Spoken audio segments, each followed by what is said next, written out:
Assalamualaikum warahmatullahi wabarakatuh.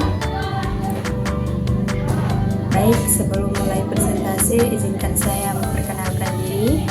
Nama saya Via Marliana dengan nomor NIM 202401510008. Baik, kita langsung saja ke bab pertama, yaitu pendahuluan. Latar belakang Pancasila diartikan sebagai serangkaian nilai, yakni nilai ketuhanan, nilai kemanusiaan, nilai persatuan, nilai kerakyatan, serta nilai keadilan. Nilai Pancasila tersebut merupakan nilai kesatuan yang utuh dan bulat dalam rangka mencapai cita-cita yang sama. Pancasila yang merupakan serangkaian nilai tidak hanya diciptakan ataupun dihasilkan dari perenungan serta pemikiran seseorang, melainkan dikaji dari nilai kebudayaan serta kekayaan masyarakat Indonesia itu sendiri. Sedangkan globalisasi merupakan salah satu hal yang membawa dampak perubahan langsung bagi tatanan kehidupan masyarakat. Belakangan ini banyak generasi muda yang mengalami kerusakan moral akibat banyak faktor yang mempengaruhi dirinya, diantaranya karena adanya dampak dari arus globalisasi yang berlangsung secara terus-menerus. Bab yang kedua yaitu pembahasan tentang nilai moral Pancasila di dalam membangun bangsa di era globalisasi. Pancasila merupakan pandangan hidup yang dijadikan sebagai alat untuk mempersatukan bangsa. Hal ini dikarenakan nilai yang terkandung di dalam Pancasila merupakan ideologi yang digunakan sebagai acuan bagi kehidupan. Di arus globalisasi ini, nilai-nilai Pancasila harus terus dipertahankan agar generasi penerus senantiasa dapat mengamalkan nilai-nilai yang termuat di dalam Pancasila, sehingga nilai-nilai yang termuat dapat tetap terjaga dan tetap menjadi pedoman bagi kehidupan bangsa Indonesia. Nilai-nilai Pancasila bersumber dari kepribadian bangsa, sehingga nilai-nilai Pancasila dijadikan sebagai pandangan hidup bagi bangsa Indonesia, karena nilai-nilai yang terkandung di dalamnya sesuai dengan keadaan dari bangsa Indonesia itu sendiri.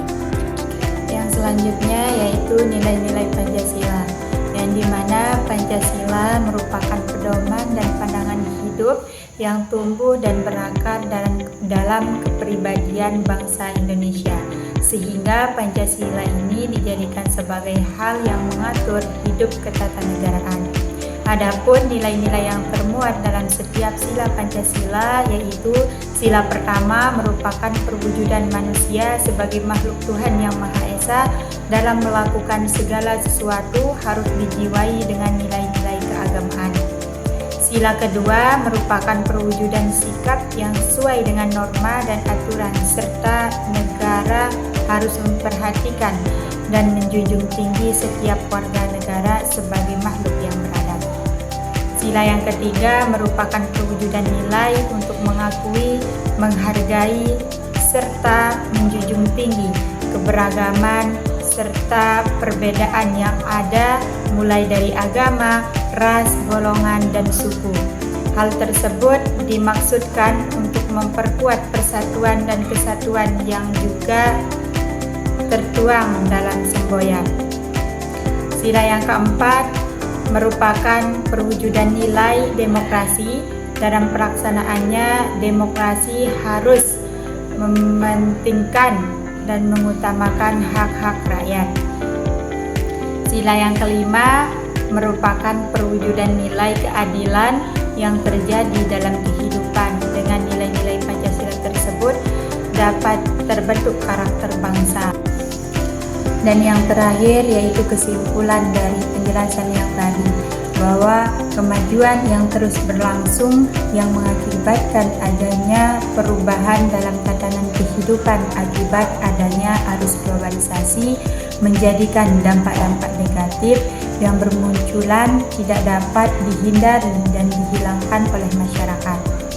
Hal tersebut tentu sangat memberikan pengaruh terhadap cara berperilaku dan bertindak dalam menjalani kehidupan. Dengan adanya hal tersebut, Pancasila memiliki peran paling penting untuk tetap mempertahankan dan melestarikan semua nilai yang termuat dalam Pancasila.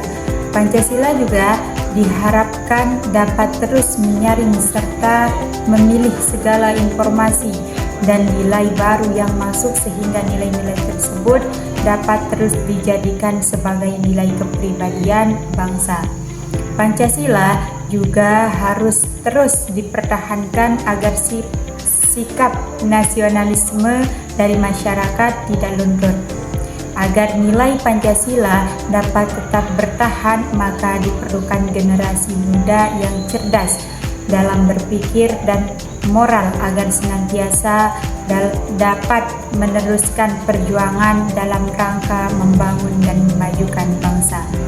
Karena generasi yang cerdas adalah generasi yang bisa kuat dan teguh pada kepribadian jati dirinya, sehingga diperlukan persiapan untuk melahirkan generasi muda yang cerdas dalam berpikir dan moral, karena masa depan bangsa ada di tengah generasi muda.